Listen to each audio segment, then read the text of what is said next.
신약 8쪽에 있는 말씀 조금 깁니다. 제가 빠른 속도로 공독합니다. 마태복음 6장 19절에서 34절 있습니다. 너를 위하여 보물을 땅에 쌓아두지 말라. 거기는 좀과 동록이 해하며 도둑이 구멍을 뚫고 도둑질하느니라. 오직 너희를 위하여 보물을 하늘에 쌓아두라. 거기는 좀이나 동록이 해하지 못하며 도둑이 구멍을 뚫지도 못하고 도둑질도 못하느니라. 내 보물이 있는 그곳에는 내 마음도 있느니라. 눈은 몸의 등불이니 그러므로 내 눈이 성하면 온 몸이 밝을 것이요 눈이 나쁘면 온 몸이 어두울 것이니 그러므로 내게 있는 빛이 어두우면 그 어둠이 얼마나 더하겠느냐. 한 사람이 두 주인을 섬기지 못할 것이니 혹 이를 미워하고 저를 사랑하거나 혹 이를 중히 여기고 저를 경히 여김이라. 너희가 하나님과 재물을 겸하여 섬기지 못하느니라.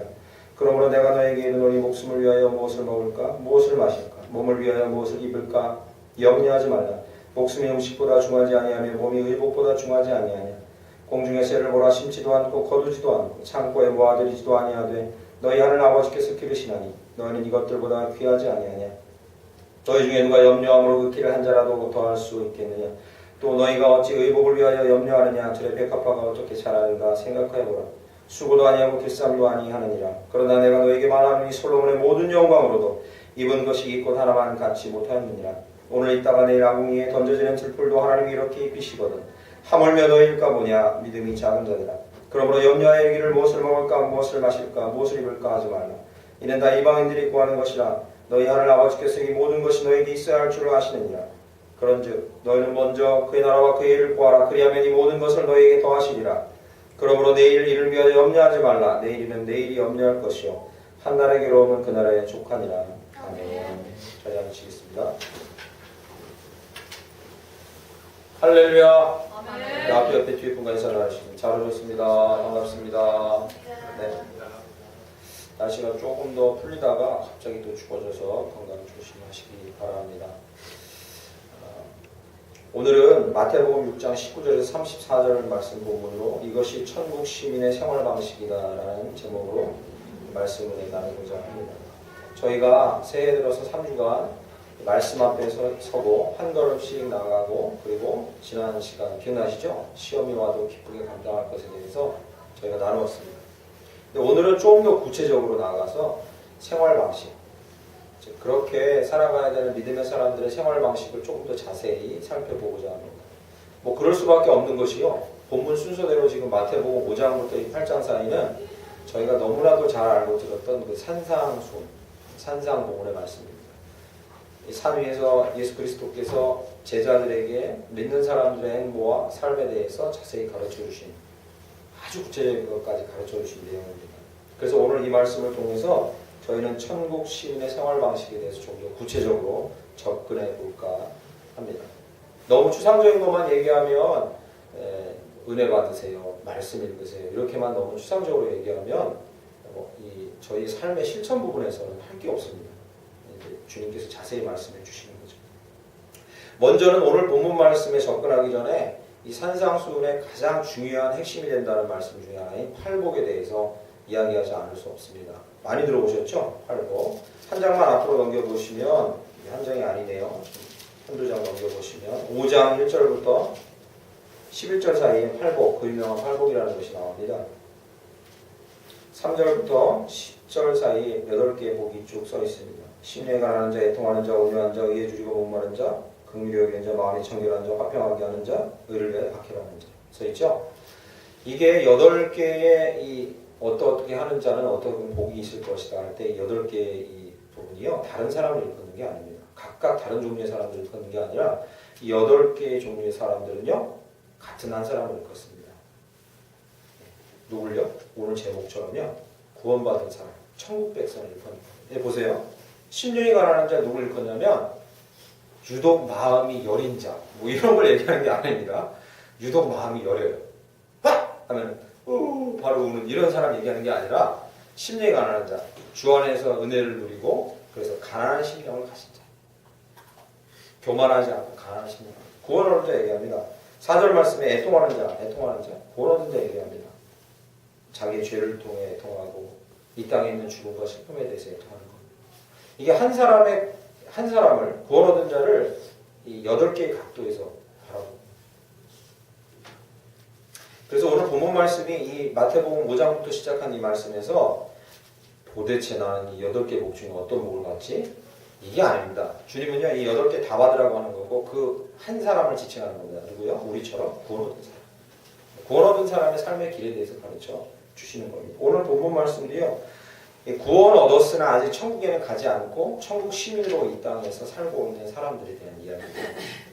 그들이 어떻게 마음가짐을 갖고 생활 방식을 갖고 살아야 천국 시민으로 합당한 삶을 살 수 있는가에 대한 이야기인 거죠. 오해는 하지 마십시오. 이렇게 완벽하게 살아야 되는 게 아니라 그럴 수도 없고요. 목표를 얘기하는 거고 지금 나 자신을 검증해 보는 걸 얘기하는 거예요.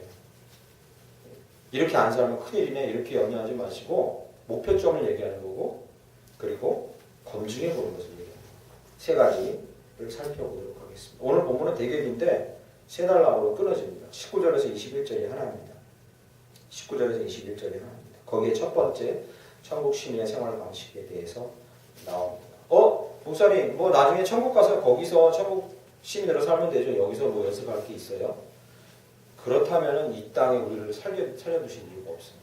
사도 바울이 얘기했던 것처럼 내가 지금 생명을 걷어가셔서 먼저 죽기로 가는 것도 복된 일이지만 내가 여기 있는 것은 여기 있는 공동체와 지체와 세상을 위함이라 이렇게 얘기하잖아요.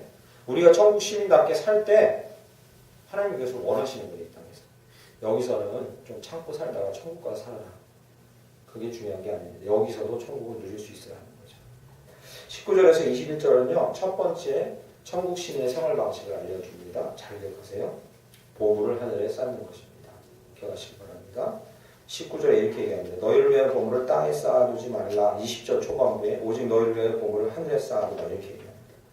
19절에서 21절 내용을 두 가지로 요약해서 말하면 첫 번째 이것입니다. 인생은 두 부류의 사람이 있다고 하는 것입니다. 보물을 땅에 쌓는 자, 또 하나는요, 보물을 하늘에 쌓는 자. 그리고 두 번째 진리는요, 땅에 쌓은 보물은 없어지고, 본 말씀 나오죠? 19절에요. 거기는 좀과 동록이 해하며 도둑이 구멍을 뚫고 도둑질하는 자. 없어진다는 얘기죠. 그리고 하늘에 쌓은 보물은요, 영원하다. 20절 끝에요. 아무도 도둑질하지 못하니 영원하다. 이 두 가지 진리를 얘기합니다. 우선 기억하십시오. 뭐라고요? 보물을 땅에 쌓는 자라고 하늘에 쌓는 자. 세상에는 그 두 부류의 사람밖에 없다. 이렇게 얘기합니다. 그리고 또 하나는요. 하늘에 쌓는 것은 영원하지만 땅에 쌓는 것은 결국 없어지게 된다. 이렇게 얘기하는 거죠. 오해는 하지 마십시오. 현실 삶을 무시하라는 얘기가 아닙니다. 절대로 이런 말씀 읽고서 이 세상은 덧없어요. 여기 뭐 덧없는 세상을 삽니까? 교회 일이나 열심히 하세요. 뭐 이렇게 얘기하는 게 아니에요. 현실 삶을 부정하라는 게 아닙니다. 굳이 이 말씀을 주석가들의 이야기를 적어서 참고해서 여러분에게 해석돼서 말씀드리면 이 땅에 속한 것은 아무리 더 가지려 해도 허탈할 뿐이다. 뭐 이 정도 얘기인 거죠. 왜요? 어떤 것도 가져도 가지고 갈 수 없음을 깨닫기 때문에 허탈해져요. 많이 벌어가지고 정말 이제 잘 살겠다 싶으면 꼭 병이 걸리거나 무슨 사기를 당하거나 이런 일이 생길 수도 있어요. 그걸 다 그대로 가지고 갈 수 없죠. 그렇죠? 없습니다. 그리고요. 많이 가지면 만족할 것 같은데 많이 가져도 배고픈 건 마찬가지입니다. 가질 것에 대한 배고픔은 끊임이 없습니다. 넘치면 오히려 자신을 망칠 수도 있는 겁니다. 그래서 허탈한 거죠. 그래서 오늘 말씀은 현실을 부정하고 살라는 것이 아니라 땅에 속한 것은 더 가지려고 하는 것은 땅에 속한 것을 더 가지려고 하는 것은 허탈할 뿐이다. 그런 걸 얘기합니다. 이건 뭐 교회 안에서도 얘기되지만 요즘 바깥에서 이거 많이 들어보셨죠? 미니멀라이즈드한 삶. 미니멀라이즈. 그러니까 삶을 자꾸 축소시켜가지고 미니멀라이즈드한 삶을 살게. 일본 사람들은 원래 집 작은 데 살잖아요. 그죠? 요즘에는 뭐 외국 사람도 북유럽 사람도 아메리카 사람도 그런데 집에 가보면 아무것도 없고 책상 하나 딱 있고 미니멀라이즈 해가지고 그렇게 사는 사람도 있긴 해요. 세상도 그런 분위기로 갑니다. 너무 많은 걸 갖고 있으니까 오히려 피곤할 뿐이에요. 뭐 이런 거죠.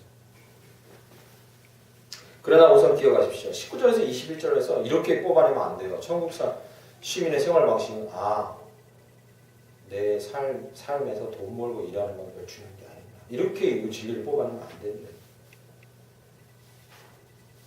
어떻게 해야 될지 한번 살펴보겠습니다. 20절 말씀 보시죠. 오직 너희를 위하여 보물을 하늘에 쌓아라. 이렇게 얘기합니다. 오늘 19절에서 21절을 제대로 읽고 적용하시려면 보물을 하늘에 어떻게 쌓는지를 알아야 돼요. 거기에 집중하시면 됩니다. 이 땅에서의 삶이나 돈 버는 거 무시하세요. 이런 거에 집중하지 마시고요.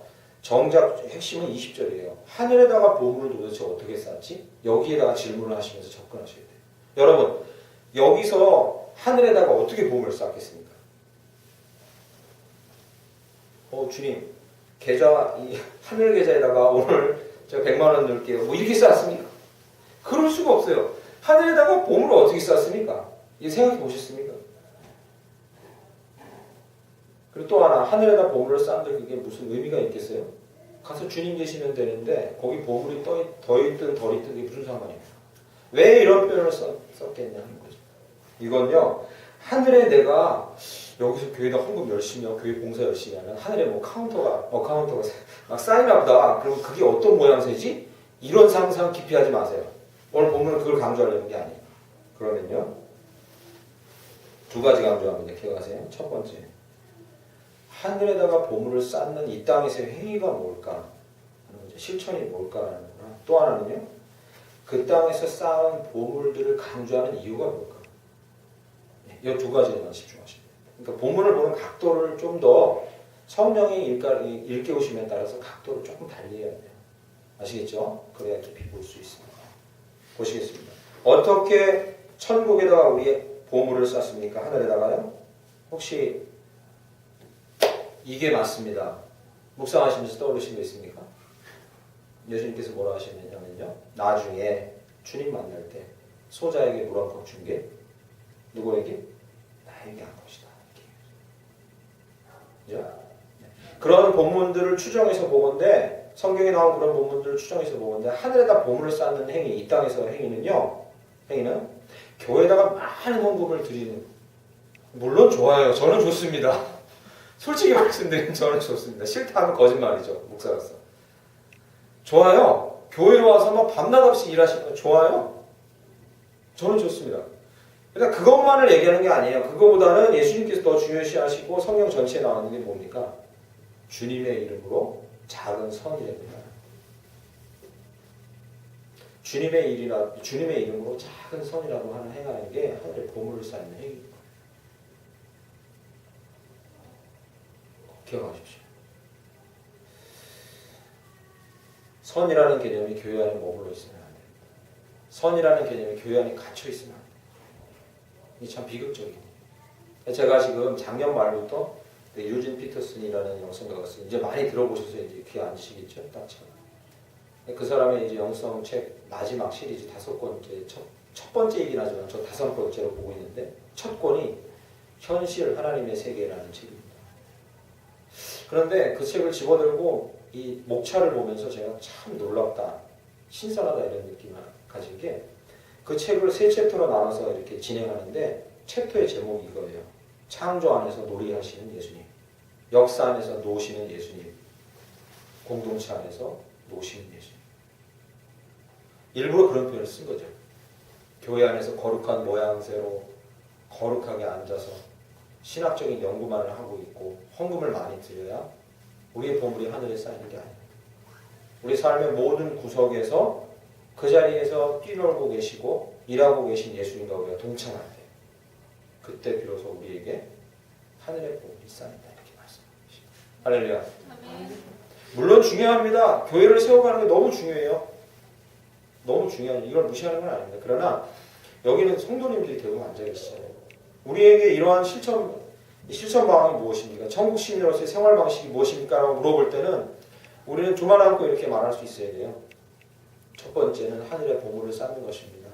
하늘의 보물을 쌓는 것은 예수 이름으로, 주님 이름으로 아주 작은 선을 하나 행하는 것, 그것이 하늘의 보물을 쌓는 것입니다. 그런 믿음을 가지고 그렇게 사시면 됩니다. 그렇게 살아가시면 돼요. 그러면 하늘의 보물이 쌓일 거예요. 일상의 가장 선행이 바로 천국의 보물을 쌓는 행위인 거죠. 그러면 여러분, 가정에서 아기를 보시든 직장에 나가시든 사업을 하시든 학생이든 보물을 쌓는 일은 얼마든지 다 할 수 있어요. 누구든지 어느 곳에서 다 할 수 있는 거죠. 이게 엄청난 선행을 베풀거나 용서하거나 그러라는 것도 아니에요. 아주 작은 행위도 다 하늘의 보물을 쌓는 행위다. 주님 그렇게 말씀하고 계시거든요. 이번 주에 그런 행위 혹시 있으셨습니까? 생각해보세요. 없진 않았을 거예요. 있으셨을 거예요. 작은 것도. 저는 그래서 작년 지나고 올해 들어서 원 데이 원 액션 이렇게 작년 말에 리트릿을 3번이나 가시면서 어떻게 계속 사역하고 살아야 됩니까라고 기도할 때 하나님께서 욕심내지 말고 작은 일 한 가지 하루하루 너는 너무 고민이 많고 행동이 적다 뭐 이렇게 찔러주셨어요. 고민을 많은데 행동이 적어요. 그러니까 큰일 하려 하지 말고 원데이 하루에 원 액션 한 가지만 이라도 작은 일에 충성하라. 그런 마음을 주셔서 그 제 체크표에다가 그 항목을 하나 집어넣었어요. 하루에 한 가지 선행을 행할 수 있는 거예요. 큰 거 아니에요. 그래서 지금 확인을 해나가고 있는데 여기가 이렇게 동그라미가 하나씩 생기면 보물이 쌓이겠구나 이런 생각이 드는 거죠. 그런데 두 번째 문제가 여기서 생기는 거예요. 보물이 쌓인다는데 문제는 그 보물의 모양새가 뭔지를 모르겠다는 게 답답한 거죠. 여러분 아십니까 혹시? 천국 갔다 오신 입신에서 천국 갔다 오셨다는 분들은 간혹 모양새가 뭐 에메랄드, 다이아가 바뀌었다는 뭐 이런 얘기들을 막 하시는데 마음도 쓸모없는 얘기죠, 그죠? 그거는 그냥 천국이 아름답다는 것을 비유컨대 말할 뿐이지 거기에 그런 실제 그런 보석들이 있다는 계시록의 표현들은 너희들이 보기에 가장 최상의 것 이상이 있다. 말하자면 뭐 이런 표현이에요. 꼭 그게 있다는 얘기가 아니에요. 왜 그런데 굳이 이 실체에 대해서 아무도 이 땅에 사는 사람들은 천국에 있는 보물의 실체에 대해서 본 적도 없고 알지도 않는데 왜 굳이 이 표현을 강조해서 썼겠습니까? 20절 말씀에도요. 그 보물 하늘에 그대로 있어 너희들을 기대해. 이렇게 썼을까요? 왜 강조했을까요? 이건 그 보물의 종류를 얘기하는 게 아니라 잘 들으십시오. 분명히 말하건대 너희가 쌓은 선행에 따라서 가면 상이 있을 거야. 영원한 상이 있을 거야. 이것만 강조한 거예요. 그 종류는 말씀하지 않았어요. 단 너희가 상상하기 힘든 상이 있을 거야 라고만 말씀하신 겁니다. 할렐루야. 이게 중요해요. 상상하기 힘든 상이 있을 거야. 네가 뭘 상상하든지 그거보다 더 넘치는 상이 있을 거야 라는 것을 강조하거든요. 두 가지만 꼭 기억하세요. 그래서요. 천국 시민의 생활 방식 첫 번째는 무엇입니까? 하늘의 보물을 쌓으시는. 구체적인 액션은 무엇입니까? 주님의 이름으로 선언. 주님의 이름으로 선언. 그런 삶 사시기 간절히 축원합니다. 뭐 괜찮아요. 어려운 일 아닙니다. 집사님 차 한잔 하세요. 선언을 했네. 그럼 이제 또 막 카운트 올라가는 거예요. 아이고 저걸 진짜 내가 하려다가 저희나 너 주님의 축복의 사람이야. 그러면 이제 또 카운트가 올라가는 거예요. 제가 저 애들 키우면서 별일 다 겪어봤어요. 저희 아이들 뭐 학원에 많이 다니진 않았지만 한번 다닌 적 있는데 작년에 갔다가 그걸 그만두러 갔는데 저는 부모고 그 사람은 원장인데 저한테 애 그렇게 키우지 말라고 삿대질 이렇게 가면서 애 그렇게 키우지 마시라고. 예? 이거 뭐 학원에 왔다 갔다 그러면 애 망한다. 뭐 삿대질만 하는 거예요. 그러면서 나중에는 제가 진정하시라고 제가 학원 원장 같아요. 진정하시고 천천히 심호흡하시게 얘기하니까 더 화나가지고요. 저 성격 안 좋습니다. 주님 때문에 이렇게 된 거죠. 저도 막 말로 싸움 잘하거든요. 성격이 그 같았는데 예전에는 그러면 막 속에 화병 정도 날 텐데 그때는 신기하게요. 그 사람이 정말 불쌍해 보입니다. 어떻게 저렇게 분노 조절이 안 돼가지고 학원 원장을 어떻게 할까 너무 불쌍하다. 그래서 진정하시고 다음에 얘기하자 하고 이렇게 나왔어요. 큰 거 너무 심각한 거 하지 마시고 남을 위해서 그냥 주님 말씀하신 대로 그냥 물 한 컵 힘드시죠? 좋은 말로 해드리고 하늘의 복음을 쌓는 길인 줄 믿습니다. 그대로 갚아줘야지 하지 마시고 그냥 조금만 좀 선을 베풀어 주시면 보물이 쌓이는 거예요. 주님, 목사님 보물이 뭐예요? 자꾸 묻지 마세요 저한테. 저도 몰라요.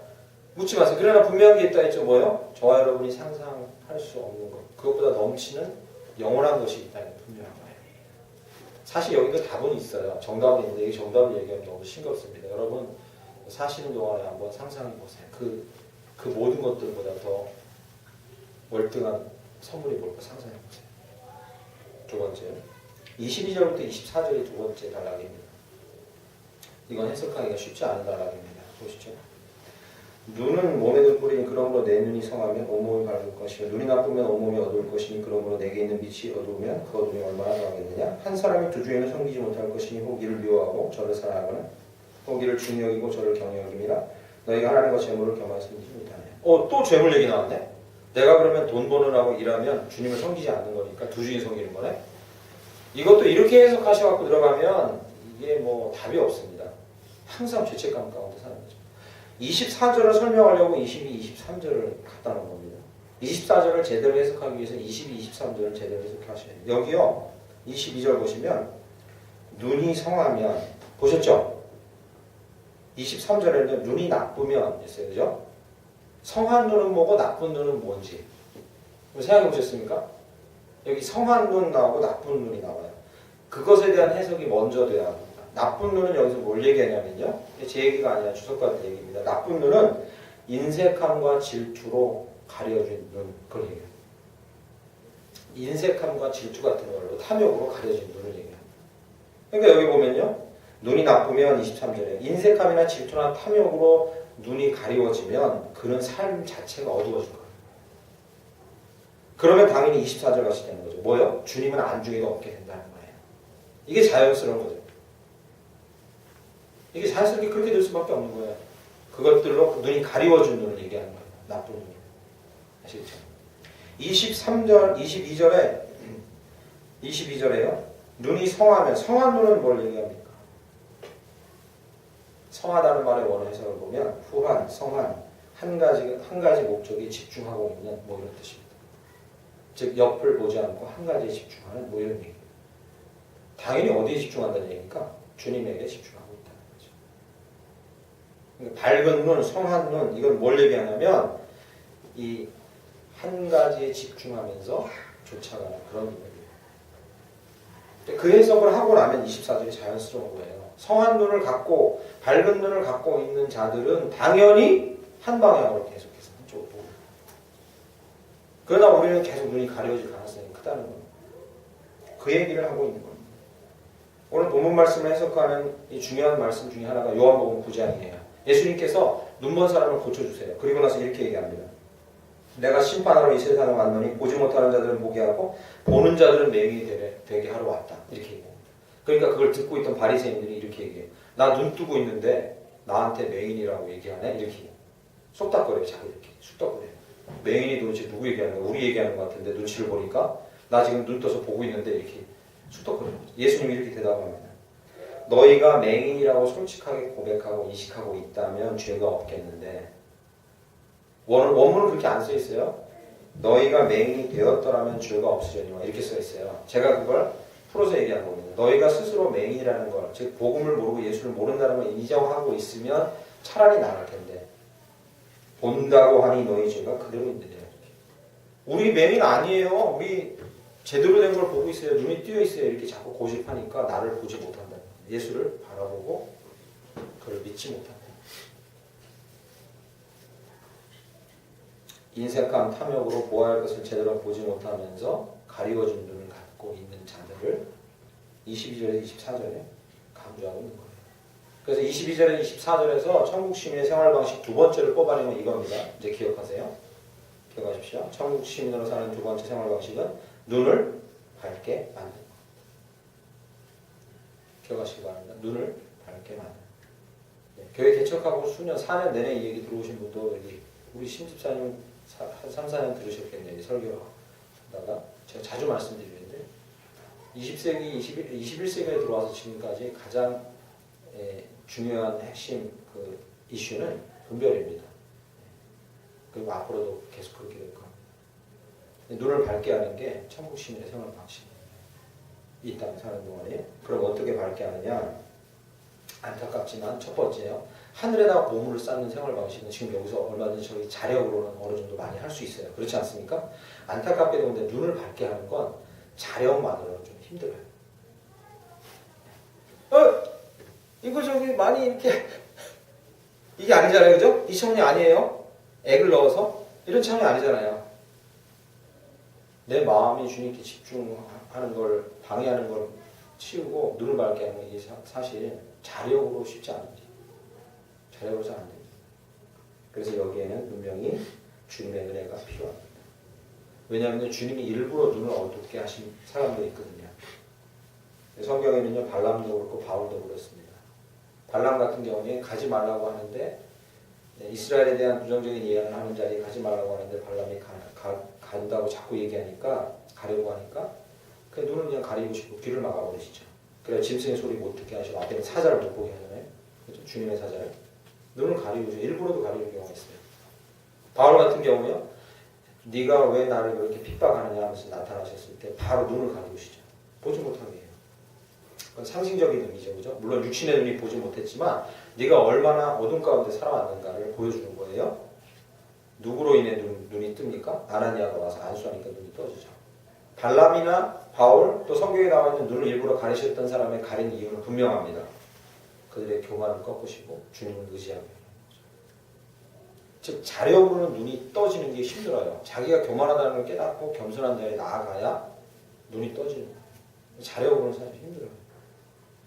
그러면 주님의 은혜를 구하면서 눈을 뜨게 하는 다른 방법 없습니까? 자력으로 힘들다면 한 가지 있습니다. 요한복음 12장 35절에 이렇게 쓰고 있습니다. 예수께서 이르시되 아직 잠시 빛이 너희 중에 있으니 빛이 있을 동안에 다녀 어둠에 잡히지 않게 하라. 할렐루야. 아멘. 주님 단서를 주신 거예요. 이게 뭐예요? 우리가 눈을 뜨고 싶으면 자력으로 내가 어떻게 눈이 떠지는 건 힘든 일이니 빛 가운데 거하도록 했습니다. 빛은 두 가지로 성경에 해석됩니다. 잘 들어보세요. 하나는요, 예수님 그분이 빛입니다. 요한복음이 계속 얘기해요. 내가 빛으로 세상에 왔다 이렇게. 나를 품어야 너희 눈이 밝아질 거다 이렇게 얘기하세요. 또 하나 빛이 있어요. 그게 뭡니까? 주의 말씀은 내게 내 빛이요 내 발의 등이니이다. 할렐루야. 또 하나 말씀. 이 두 가지밖에 길이 없어요. 주님을 내 안에 품고 말씀을 내 안에 품는 길밖에 다른 게 없어요. 자력으로 힘든 일이에요. 자력으로 내가 막 분별력이 생기고 막 주님의 지혜로 분별이 생기고 탁월한 분별력이 생기고 그런 일은 없어요. 힘들어요.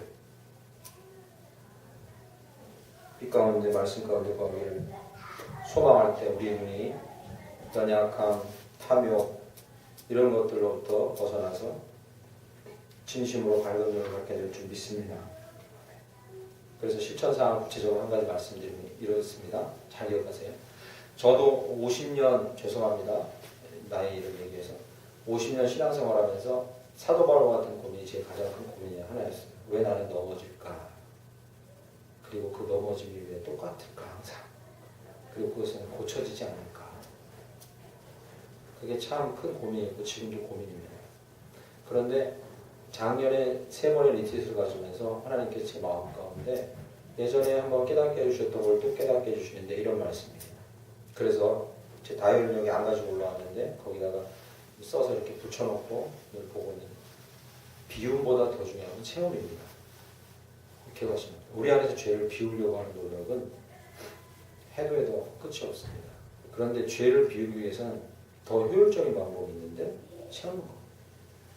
은혜를 채우고 말씀을 채우고 성령을 채우는 겁니다. 물론 성령 우리 안에 계시지만 어쨌든 비움보다는 체험이 더 중요하다는 사실을 깨닫게 됐어요. 여러분 죄를 짓고 이렇게 넘어지잖아요. 내가 왜 졌을까? 이 죄를 비워야지. 이게 안 돼요. 이 굴레에서 우리는 벗어날 수 없어요. 죄를 우리 안에 비워내려는 한 가지 방법은 가장 효과적이고 우리가 나중에 보람이 있다고 느낄 수 있는 한 가지 방법은 단 한 가지 방법은 뭐냐면 비우려는 노력보다 채우려는 노력을 더 많이 할 테니까 하는 거죠. 제럴드 메이라는 이 사람이 쓴 중독과 은혜라는 책을 작년에 읽었었는데 동일한 이야기 아주 심리적으로도 적당한 여기에 적합한 얘기를 합니다. 뭐라 하냐면요. 심리학자들이 이 중독에 걸린 사람들을 치료하는데 중독을 치료하기 위해 대체물을 선택하는 순간 거기에 또 중독돼요. 그리고 그게 좋은 거라도 중독은 나쁜 거예요. 심지어 거기서 제럴드 메이는 기독교인 심리학자인데 뭐라고 얘기하는지 아십니까? 내가 담배 피는 중독을 끊기 위해서 성경을 읽는다 하면 성경에도 중독된 거래요. 의도가 잘못됐다는 거예요. 말씀을 사모해서 읽는 게 아니라 중독을 피하기 위해서 다른 걸 한다면 그게 또 중독이라는 거예요. 말씀에 관심이 없고 말씀을 읽으면 담배가 끊어지겠지라는 목적으로 그냥 읽고 있다는 거예요. 무슨 얘기인지 아시겠죠? 그러니까 선한 것도 중독될 수 있다는 거예요. 절대로 악이나 죄나 중독 이런 거는 완전히 비워낼 수가 없어요. 거기에 계속 집착하는 순간에 다른 거에 또 중독되는 겁니다. 중독을 치료하는 학자들이 얘기해요. 그래서 이걸 완전히 비워내려는 생각 괜찮아요. 살다가 죄를 짓고 넘어지면 거기서 주님 앞에 단순하고 담백하게 자백하면 돼요. 주님 용서해 주세요. 자백하면 돼요. 그리고 거기서 잊으세요. 그리고 계속 그걸로 내가 왜 그랬을까라고 생각하는 시간을 뭘 하라고요? 채워야 돼. 채워야 돼. 계속 채워야 돼. 그게 중요해요. 비움보다는 체험이 훨씬 더 중요합니다. 기독교 안에서는 그게 훨씬 더 중요해요.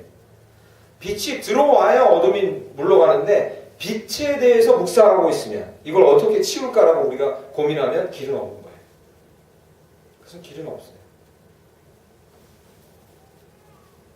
그래서 두 번째 생활 방식은 무엇입니까? 눈을 밝게 하는 거. 우리 안에 채워야 되겠습니다. 마지막입니다. 25절에 34절. 길지만 결론은 간단합니다. 25절에서 34절. 저희가 너무나 잘 아는 것입니다. 뭐 먹을까? 뭐 마실까? 뭐 입을까? 걱정하지 마. 그죠? 그리고서요. 33절에 더 충격적인 얘기, 마음이 어려워지는 얘기하죠. 너희 먼저 그 나라와 그의 의를 구하라. 그 다음에 이 모든 것을 너희가 다 하시리라. 이 앞에 있는 것도 좀 마음이 어려운데 여기 더 어려워요. 주님 의와 그 나라를 위해서, 나라와 의를 위해서. 쉽지 않은 내용입니다. 이거 갖고도 제가 설교 전에 어제 아내랑 이런저런 얘기했어요. 그럼 여보, 밥 먹고 사는 거 이런 거 기도하지 말고 걱정하지 마. 전혀 당신 걱정 안 해? 아니. 뭐 이런 거 솔직한 얘기들 이렇게 나와요. 여러분 안 하세요? 하죠. 이걸 어떻게 안 합니까? 이게 참 말씀이 받아들이기가 쉽지 않은 말씀입니다. 25절 31절에 보면 분명하게 그래도 말씀합니다. 무엇을 먹을까 마실까 입을까 염려하지 말라 얘기하죠. 26절에 32절에 보면 26절에 32절의 핵심 요지는 뭐냐면 내가 나 책임져 줘. 이게 핵심 요지예요. 여기 뭐라고 써 있습니까? 새 봐. 내가 먹이잖아. 풀 봐. 내가 입히잖아. 그러니까 이게 뭐냐 한마디로 말하면 내가 나 책임져 줘. 그 얘기하는 거죠. 그러니까 너희는 염려하지 마. 묻겠습니다. 주님 책임져 줘 하고 일 안 하면 돈이 옵니까? 그렇지는 않아요. 그러니까 사회생활을 하고 생활을 하는 천국 시민으로서 저희는 마음의 갈등이 심한 거예요. 32절은 더 정말 심한 말로 쐐기를 박는데 32절 보시죠. 거기까지도 마음이 어려운데 32절 이는 다 이방인들이 구하는 거예요. 이게 요즘식으로 말하면 이거는 불신자들이 다 구하는 거예요. 성도들은 그런 거 구하면 안 된다. 실제로 이 말씀을 정말로 잘 수행하는 목사들이 있어요. 단에서 자꾸 얘기해요. 여러분 하루 식량, 돈 버는 거 이런 걸로 기도하지 마세요. 왜 그런 걸로 기도해요? 좀 더 수준 높은 걸로 기도하세요. 이렇게 말하시는 분 계세요. 그러나 이 말씀은 예수님의 말씀과 상충돼요. 어떤 말씀이요? 너희는 일용할 양식을 위해 기도하라는 말씀 상충돼요. 그래서 이게 어려운 거예요. 이걸 해석합니다. 게다가 33절에 가면 그런 거 구하지 말고 염려하지도 마. 그리고 너희는 먼저 그 나라와 그 의를 구하라. 그러면 내가 이 모든 걸 다 주겠다. 이 말씀을 듣고요, 막 눈물이 흐르면서 감동되시는 분이 없어요. 두 가지 궁금증이 생겨요. 뭐냐면 그 나라와 그 의를 구한다는 게 무슨 의미일까 때문에 궁금증이 생겨요. 보통 그 나라와 그 의를 구한다는 이 말씀을 딱 듣고요, 이 성도들 어떻게 해요? 주님을 만족시키고 주님께 보답하고 주님을 감동시켜야 되는구나. 이렇게 인식하는 경우가 많아요. 그렇지 않습니까? 그 나라와 그 의를 구한다. 이 말을 들으면 처음에 그렇게 생각해요. 저 예전에 교회에서 사역할 때 담임 목사님께서 자주 하셨던 말씀이에요. 여러분 어떻게 복받는지 아십니까? 어떻게 하나님 사람으로 여기 세상에 잘 사는지 아십니까? 비법을 알려드리겠습니다. 하나님을 감동시키세요. 그 얘기 많이 들었어요. 하나님을 감동시키세요. 저와 여러분이 무슨 수로 하나님을 감동시킵니까? 죽어도 깨나도 그렇게 할 수가 없어요. 저와 여러분이 선행을 하거나 뭐 열심히 뭘 한다고 하나님이 감동할 수가 없어요. 저희는 살아있는 것 자체가 하나님께 저주거리예요. 죄 때문에, 죄 자체 때문에. 어떻게 하나님을 감동시켜요, 이게? 힘든 일이에요, 힘듭니다. 너무 힘들어요. 33절을 읽고 그 궁금증이 생기는 거죠. 두 번째. 내가 생각하기에 적어도 하나님을 감동시킨다는 사람이 있긴 있었어. 누구요? 조선 땅에 와서 콜레라 걸려 죽으면서 자기 안에 비행기 타고 오다가 비행기가 떨어져 자기만 살고 친구들 다 죽으면서 그래도 난 고국으로 돌아가지 않으리 하면서 여기서 자기 생명을 바쳐 헌신한 선교사들, 야, 이 사람이 주님을 감동시켰겠구나. 그러면 또 하나의 아이러니가 생겨요. 뭐죠? 모든 걸 다 준다며. 33절 뒷부분 보시죠. 뒷부분. 그 나라와 그의 의를 구하라. 그러면 이 모든 것을 너에게 더하시죠. 모든 거 다 준다며. 다 뺏어갔잖아요. 다 주신다면서요. 다 뺏어갔잖아요. 없어요. 자녀도 없고 건강도 없어요. 선교 생활하다가 처참하게 순교당해요. 이런 두 가지 궁금증이 생겨요. 이 말씀을 받아들이려면 어려워요. 그런데 주님은 이것을 천국 시민의 생활 방식으로 우리에게 실천하라고 얘기를 하셔요. 어떻게 실천할지 가르쳐 드리겠습니다. 함께 나누겠습니다. 첫 번째, 이 말씀을 제대로 이해하고 실천하기 위해서는 두 가지 단어에 집중하셔야 돼요. 이게 반복적으로 등장합니다. 첫 번째 단어는 염려라는 단어예요. 25, 27, 28, 31, 33, 34 여섯 번이나 등장합니다. 염려라는 단어에 집중하셔야 돼요. 주님 말씀이 되게 세밀하고 그리고 필요 없는 단어를 넣지 않는 말씀들이라 염려라는 단어에 집중해야 되는데, 염려라는 단어는요, 헬라어의 표현으로 말하면 무엇이냐면, 우리식 표현들은 또 마찬가지입니다. 이 염려라는 단어는 뭐냐면요, 두려움을 포함한 걱정이에요. 두려움을, 극심한 두려움을 포함한 걱정입니다. 아시겠죠? 돈 벌기 위해서 계획을 세우거나 일을 하는 것을 그만두라는 얘기가 아니까, 그걸 가치 없게 얘기하는 얘기가 아니에요. 그러면요, 그렇게 열심히 살면서도 두렵고 염려, 걱정하는 것을 계속 반복하는 것을 하지 말아요.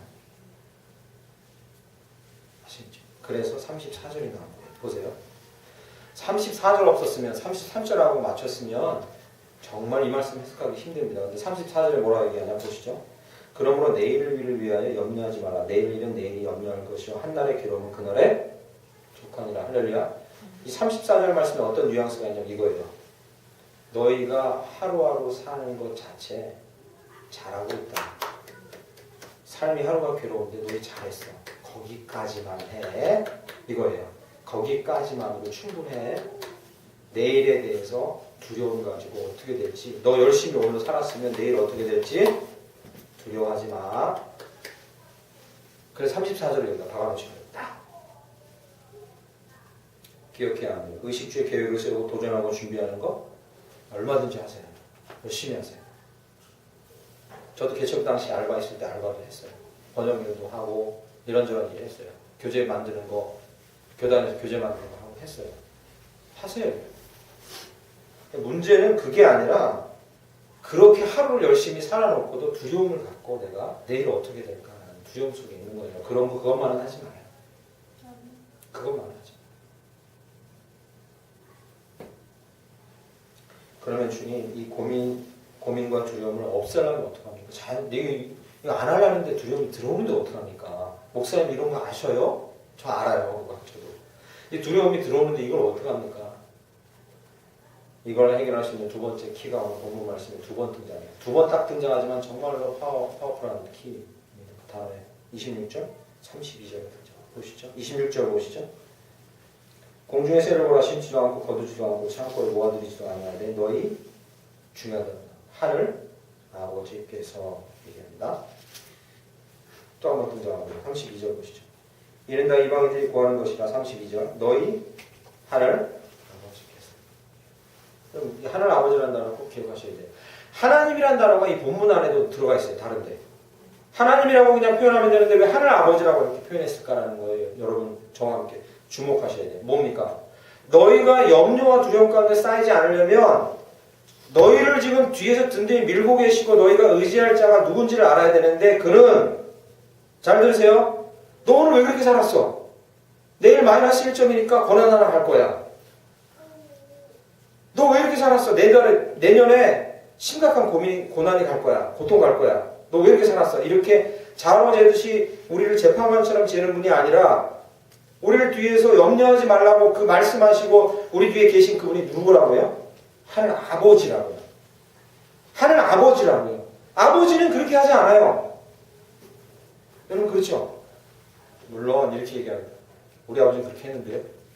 그럼 제가 할 말이 없어요. 그건 육신의 아버지가 죄가 있기 때문에 그런 거고, 이 정상적으로 우리가 하나님께 세상 창조할 때 만들어 놓으신 아버지는 그렇게 하지 않아요.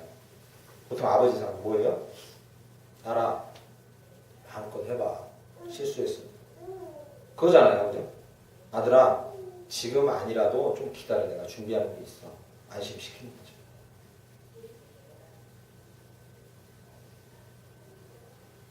하나님 나라와 의를 구하라는 이 면의 어려움도 이 하늘 아버지라는 단어로 충분히 해석돼요. 그의 나라와 그 의를 구하라는 건 그를 만족시키고 감동시키는 얘기가 아니라요. 잘 들으십시오. 그분이 왕이시오 아버지로서 이 땅에서 다스리고 계시다는 사실을 믿고 살아가라. 할렐루야. 어제 금요일날 우리 희원이랑 뭐 이렇게 사람들 몇몇하고 금요일마다 신앙 강좌 녹화하고 있잖아요. 지금 영성 강좌 녹화하는데 하나님 주권 얘기가 나왔어요. 칼빈, 하나님 주권, 섭리. 그러면 우리 젊은 사람들도 경기를 일으켜요. 하나님의 주권과 섭리라는 단어가 딱 등장하면 하나님 우리를 억압하시려는 도구로 쓰고 있구나. 우리를 조종하는 거야. 기계처럼. 이런 결론에 빨리 이르러요. 칼빈과 개혁주의자들이 특히 칼빈이 하나님의 주권과 섭리라는 단어를 사용할 때 그 안에는 우리를 억압하거나 우리를 조종하려는 것보다 더 핵심적인 내용이 있는데 그것이 뭐냐? 우리에게 안정감을 주는 거예요. 우리에게 안정감을 주는 거예요. 여기 하늘 아버지라는 단어를 쓴 이유는 무엇이냐? 그의 나라와 그를 구하세요. 그분을 계속 만족시켜주고 눈치 봐야 되는구나. 그게 아니에요. 네가 어느 나라에 지금 대한민국의 수원에 살고 있지만 네가 어느 나라에 살고 있는지를 깨달으라는 거예요. 어느 나라? 네 아버지가 다스리고 있는 나라에 살고 있다는 걸 알아야 돼요.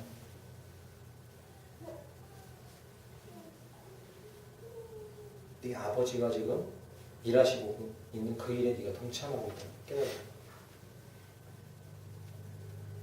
제가 좀 오래전에 본 영화인데 이거 여러분 시간 되시면 꼭 한번 보세요. 2013년에 나온 영화인데 프랑스 영화는 B급 영화예요. 1급 영화도 아닌데 평점이 9점이 넘어가는 영화. 네티즌들 평점이 영화였어요. 혹시 보신 분들 계실지 모르겠는데 배틀 트립 투 그리스. 발음 좀 어렵습니다. 배틀 트립 투 그리스. 우리말로 이렇게 번역하면 그리스로 여행을 하긴 하는데 배틀, 싸우는 여행. 엄청 싸우면서 그리스로 여행하다. 뭐 이런 얘기예요. 내용은 길게는 그렇고 짧게 말씀드리면 이혼을 해서 갈라져 살던 부부가 자기 딸이 그리스에서 결혼식을 하는데 그리스인과 딸은 물론 프랑스인이에요. 이 부부도 프랑스인이죠. 그런데 그 결혼식에 참석하려고 가는데 같은 비행기를 타게 된 거예요. 따로 타려고 했는데 비행기가 유럽으로 날아가다가 얼마 전에 화산 폭발이 있었죠. 그때 유럽에 폭발해서 비행기를 다 선회하고 난리 났었잖아요. 그 배경인데 비행기가 가지 못하고요. 인근 공항에 내려서 거기서 모두 내리시라 해서 거기서 또 차를 타고 이제 가는데 둘이 엮이고 싶지 않은데 계속 엮여요.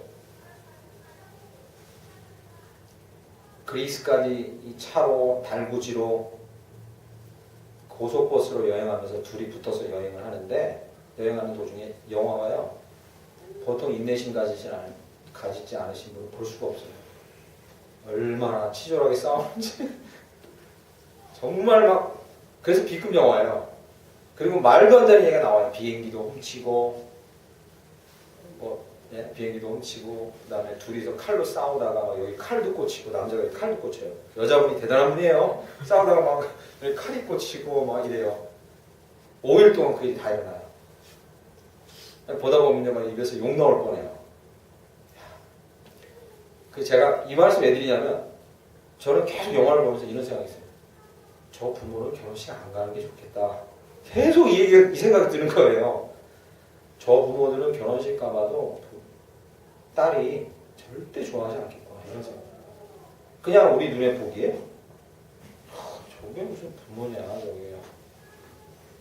그런데요. 천신만고 끝에 막 여기 찢어지고 여기 칼자국 생기고 옷이 거지같이 돼가지고 결혼식에 나타나요. 결혼식이 나타나는데 제가 그 장면을 잊지 못해요. 결혼식이 나타나서 아버지가 허름한 옷을 입고 이제 결혼식 거의 다 마쳐 갈 때쯤에 노래를 불러주겠다고 축가를 이렇게 부르는데 그 자녀에 대해서 축가를 불러요.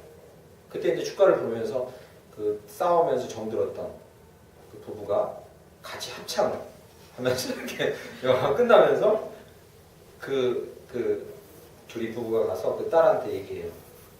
우리가 너를 사랑한다 이렇게. 뭐 긴 얘기가 아니에요.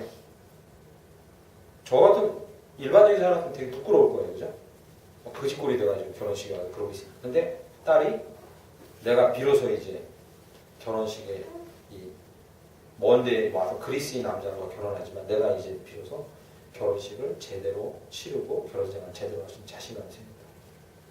자신감이 생길까요? 막 부끄러워서 어디라도 들어가고 싶을 텐데 제가 그걸 영화를 보면서 이렇게 느꼈어요. 이게 그 부모가 완전하진 않지만 부모가 뒤에 배경으로 있고 지지하고 있다는 것만 해도 그런 삶을 사는 사람들은 얼마나 든든할까. 그렇지 않습니까? 이런 생활 방식을 갖고 있는 사람은 얼마나 든든할까. 내 부모는 날 지지해.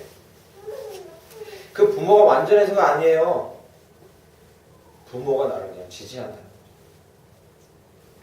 한번 봐보세요. 정말 막 입에서 욕 나와요.